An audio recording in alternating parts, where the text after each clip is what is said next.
CNI Maharashtra effect. Kopargaon तालुक्यातील मौजे तिळवणी देवळणे या रस्त्यावरती काही दिवसापूर्वी CNI महाराष्ट्र न्यूजने तेथील स्थानिक ग्रामस्थांच्या अडीअडचणी रस्त्यांबाबत एक खुलासा केला होता. त्यावेळी त्या अडचणीबाबत संबंधित ठेकेदाराने काही प्रमाणात मुरुम टाकून या ठिकाणी खड्डे बुजवल्याने येवला भागातील नागरिकांनी मात्र समाधान व्यक्त केले आहे. परंतु कोपरगाव तालुका हद्दीतील काही ग्रामस्थांनी मात्र अजूनही रस्त्यावरती अडीअडचणीचा पहाडाच आमच्या CNI महाराष्ट्र न्यूजला सांगितला आहे. त्यांनी सांगितले की या ठिकाणी 3000 लिटर दूध उत्पादन करणारे गाव आणि त्या गावामध्ये रस्ता नाही आणि त्या रस्त्यामुळे अनेक जणांची दूध रस्त्यावरती पडलेले आहे. तसेच कृषी उत्पन्न बाजार समिती कोपरगाव अंतर्गत उपकृषी उपबाजार समिती शिरसगाव तिळवणी असल्यामुळे देवळले असेल येवला असेल त्या भागातील ग्रामीण कांदा शेतकरी जे आहेत ते शेतकरी कांदा घेऊन या मार्केटला याच रस्त्याने अधिकतम वाहतूक जास्त असल्या कारणाने हा रस्ता जे आहे तो फुटत चाललेला आहे. या रस्त्याची गरज अत्यावश्यक भासत असून लोकप्रतिनिधी अर्थात आमदार साहेब आमचा लाड पुरवत आहेत. परंतु आमदार साहेबांना विनंती आहे की आमचा रस्ता या ठिकाणी व्यवस्थित जर झाला तर आमची मार्केट कमिटी या ठिकाणी अजून उज्ज्वल होईल, अजून सुजलाम सुफलाम होईल अशी आशा या ठिकाणी तळवणी येथील ग्रामस्थांनी व्यक्त केली आहे.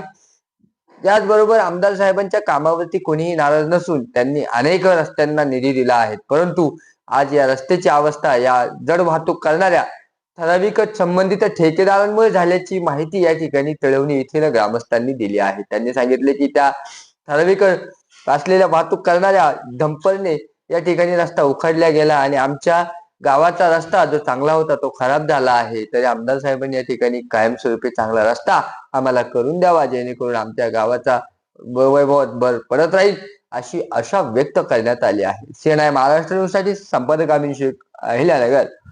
आता आपण हा जो रस्त्यावर उभे आहे हा रस्ता नगर आणि नाशिक या दोन्हीच्या बॉर्डरवरचा रस्ता आहे. शेजारी तिळवणी आणि इकडे शेजारी देवळाणा सुरेगाव असा रस्ता आहे. या रस्त्यावर सब मार्केटला वैजापूर तालुक्यातून येवला तालुक्यातून बरेच साधने येतात. पण रस्त्याची इतकी वाईट परिस्थिती आहे तर खड्डे खूप आहे. मोठाले डंपर जातात, हेवी डंपर जातात, त्याच्यामुळे अजून खड्डे पडले. मागच्या काही दिवसापूर्वी CNI बातमी लावली होती. त्या बातमीचा इफेक्ट म्हणून 2 डंपर टाकून काहीतरी 70% का होईना रस्ता थोडा केलाय. पण आता ते ह्या रस्त्यासाठी दोन्ही तालुक्यातल्या प्रतिनिधींना विनंती आहे. शेजारी येवला तालुका आहे, भुजबळ साहेब आहे, भुजबळ साहेब राज्याचे नेते आहेत, त्यांना पण लक्ष घालण्यास मी विनंती करतो का त्यांनी पण या दोन्ही तालुक्यातला जोडणारा रस्ता याच्यावर लक्ष देऊन हा रस्ता नक्कीच मजबूत केला पाहिजे.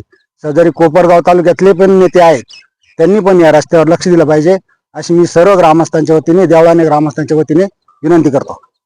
रस्त्याची खूप दुरावस्था झाली हो. काही माग 2 डंपर टाकले पण त्या डंपर काहीच झालं. हे खड्डे ना किती काही वाहन पलटे, डीपीवर पलटी झाली. त्या उसा ट्रॅक्टर डीपीवर पलटी झाला. तुम्हाला सांगतो इतकी दुरावस्था झाली. 50,000 रुपये खर्च आला आणि इतकी वाहतुकी रस्त्याला कांदा मार्केट तिळवणी कांदा मार्केट मुळे वाहतुकीचं इतकं सारखे वाहतूक चालू आहे. खूप खड्डे पडले आणि 2 डंपर टाकले. कोण ठेकेदार त्यांनी 2 डंपर टाकले पण काहीच झालं नाही त्यांनी. तर ते हा रस्ता आमदार साहेबांनी लक्ष घालून हा क्लिअर होणं खूप महत्वाचं आहे.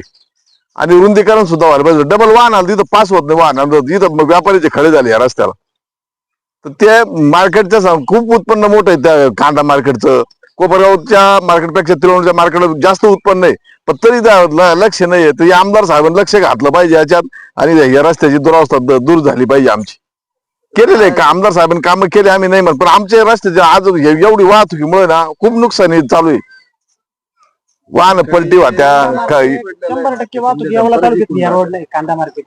त्या ठेकेदाराने खडी मुरुम अख्खा या रस्त्याने नेलाय कोपरगाव वैजापूर हायवेला आणि त्याच्यामुळे खूप खड्डे पडले या रस्त्याला.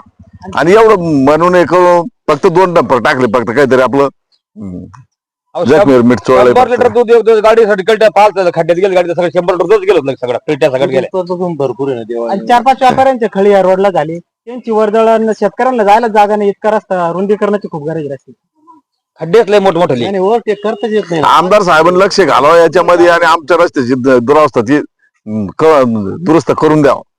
आमचं हेच जास्त जाते ना, ते झालंच पाहिजे ना ते काम. व्यापारी जे खळे झाले त्याच्यामुळे इथं सारखे वर्दळ चालू आहे. अख्खी कांद्याची वाहतूक ह्या रोड नाही, पूर्ण तिळवणी मार्केटला कांद्याची वाहतूक. ती वाहतूक ना, रस्ता इतका खराब झाला ना, शेतकऱ्यांना जायचीच पण चीज झाली सकाळी. अख्खी ट्रॅफिक सगळी कांद्याची सकाळी 9 वाजेपर्यंत या रोडला जाम राहते. शाळेतले पोरं सुद्धा घेऊन जात येत नाही आम्हाला. मार्केट आवरलं का पुन्हा व्यापाऱ्यांची ती लाईन चालते. डंपर जर चाललं तर मग गाडी चालवता येत नाही, डायरेक्ट गाडी जवळ- थांबून घ्यावं लागेल. वाहन पासच होत नाही. याच्या दुसरं. व्यतिरिक्त पण ते डिस्लरची टँकर मळीची ती लाईन लागते 10-12 टँकर सगळं. मळ्याचे टँकर ह्याच रस्त्याने जास्त जातात. बरं, क्रॅशिंग म्हणजे रोडच नाही. दुसरा मुद्दा असा आहे, केळवणीमध्ये 100% दूध धंद्यावर जगेले लोक आज. त्या दूध धंद्याची परिस्थिती अशी आहे की सगळे वाड्या वस्तीवर लोक राहत. पाऊस सुरू झाला त्याला डोक्यावर किटल्या गावामध्ये घेऊन यावं लागतं 3-3 किलोमीटर. त्याच्यामुळे ही दुरावस्था कधी आठल, आम्हाला हाच प्रश्न पडेल का कोणता नेता आल्यावर हे काम होईल बुवा. असं करून करून आम्ही थकून गेलो. पाठपुरावे भरपूर करून पाहिले, वाड्या वस्तीवरले रस्ते करता खूप झटलो, पण आम्हाला काय आज आतापर्यंत यश आलं नाही. याच्या करताना वरिष्ठांनी याची काळजी घेऊन आणि दखल घेऊन त्वरित काहीतरी कार्यवाही झाली पाहिजे, तर उपयोग नाही. तर मग नुसतं आम्ही बोलवतो होत काहीच नाही, अशी परिस्थिती झाली. या दुधावाल्या करताना तरी एकमेव विचार करून आणि काहीतरी निर्णय घेऊन आमदार साहेबांना सगळे वाड्या वस्त्यावर रस्त्यावर लक्ष देऊन आणि तेवढं काम केले पाहिजे. फडणवीस साहेब बी आहे, आमदार बी आहे, नेते ठीक नाही तालुक्याला, पण कुठूनच गुण नाही आम्हाला. बरं सगळे गावचे रोड भलते भंगार पुरे. एका रोडनं दुधाची गाडी सोडली, पाऊस झाला का आमच्या खिटल्या गुतल्या डोक्यावर. इंग्रजाचा काळ बरं होता असं वाटू राहिलं. 1200 दूध 3000 लिटर दूध जमा होतं आमच्या एकमेव केळवणीमध्ये. एवढं गावी. 3000 लिटर माणशी दूध किती? 3 लिटर एक माणूस दूध तयार करतो. एक माणूस कुटुंबामधला 3 लिटर दूध तयार करतो. त्याचे 4 ट्रिक 1200 ते 125 रुपये तयार करतो. पण रस्त्यामुळे त्याचं असं आहे की 100 रुपयाचं भाडं सुद्धा त्याचं फिटत नाही. गावापर्यंत किटली आणायची त्याचं भाडं सुद्धा वसूल होत नाही. आम्हाला पाऊस काय झाला केलं का असं पाहिजे नेमकं वाटतं आता आम्हाला तो हेच दूध धंदा वाटतं. बंद करावा बंद का करावं काय वाटतं दूध. पाऊस झाला का आमच्या हालपण असं वाटतं 4 महिने दूध बदलत असावं लागेल, कारण जाताच येत नाही. त्यामुळं आम्हाला 4 महिन्याला टायर बदलावं लागत. 4 महिन्याला मोटरसायकलची इतका खराब रस्ता. आजची परिस्थिती अशी, आज मार्केटला जागा नाही, इतकं मार्केट 2 टाइम फुल होऊ राहिलं आणि सगळी वाहतूक यावला तालुक्यातली या रोड नाही. त्याच्यामुळे इतकी शेतकऱ्याची अडचण होऊ राहिली ना, स्थानिक शेतकऱ्याची, तेव्हा नाही 2 टाइम चालू राहते.